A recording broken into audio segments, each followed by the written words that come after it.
What it means in clear parlance is that Nnamdi Kanu was discharged today.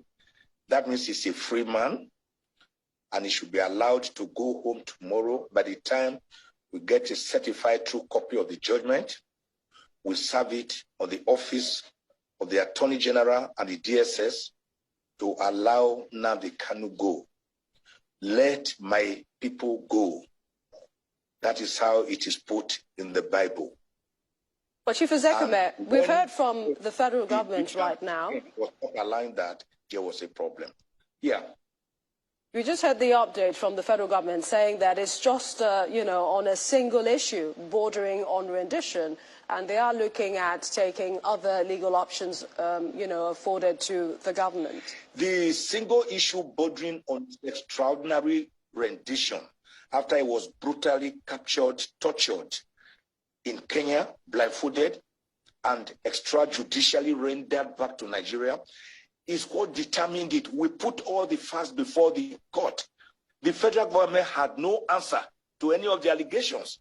And in law, when we make certain factual allegations and they are not denied, they are deemed admitted. So if the federal government wants to pursue trifles against a citizen by appealing against such a well-rendered judgment, I can only wish them good luck. But let me also tell the federal government, if they appeal, I'm going to file a cross appeal against two of the issues which I do not agree with the Court of Appeal on.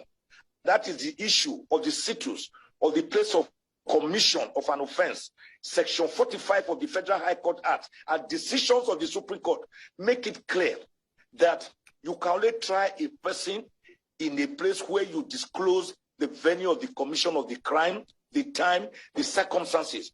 But when you say Nnamdi made a broadcast, from where did he make the broadcast? Is it in the spirit world?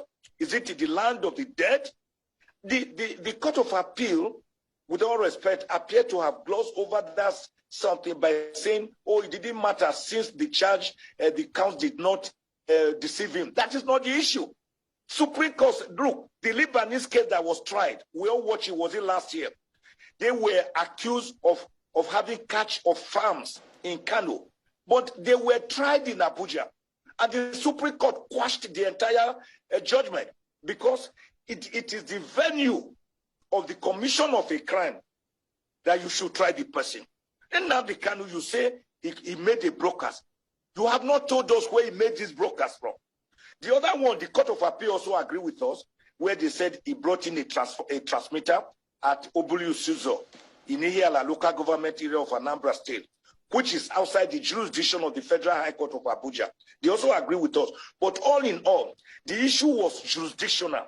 And that is that under the Extradition Act, particularly Section 15, and under international conventions, OAU, United Nations, you cannot extrajudicially render a person by brute force, by force of arms, from one country to another.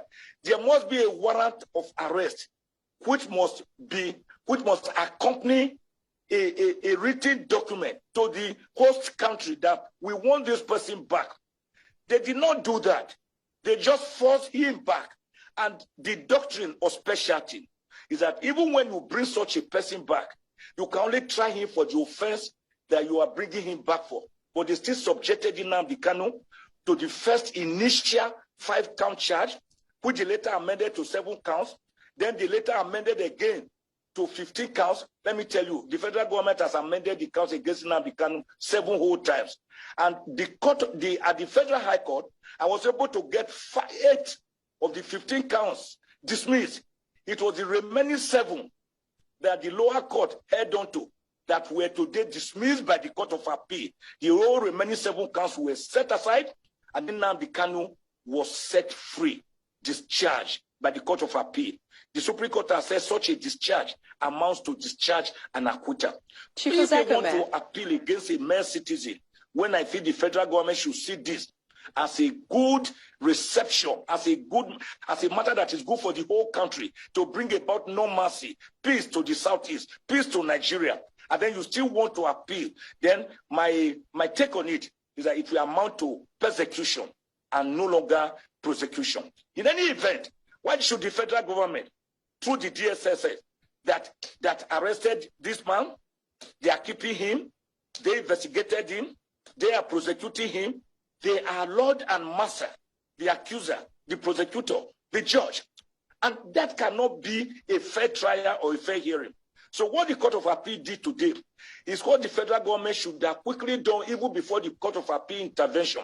When I wrote, Mr. President, last week, 38-page letter with 3-page executive summary, begging, genuflectingly, Mr. President, to kindly release Nnamdi Kanu in accordance with the July 20, 2022 decision ruling by the United Nations Working Group on Human Rights, where they say Nnamdi Kanu was extrajudicially rendered to Nigeria and that he was tortured and that the federal government should release him immediately and also pay him compensation. Chief Ozekhome, I believe that, you know, considering all that you said and seeing as the position of the federal government as well, this might be a matter that still will continue, you know, in the courts. But I think we should leave it there. We'd like to thank you, appreciate your time. I wish we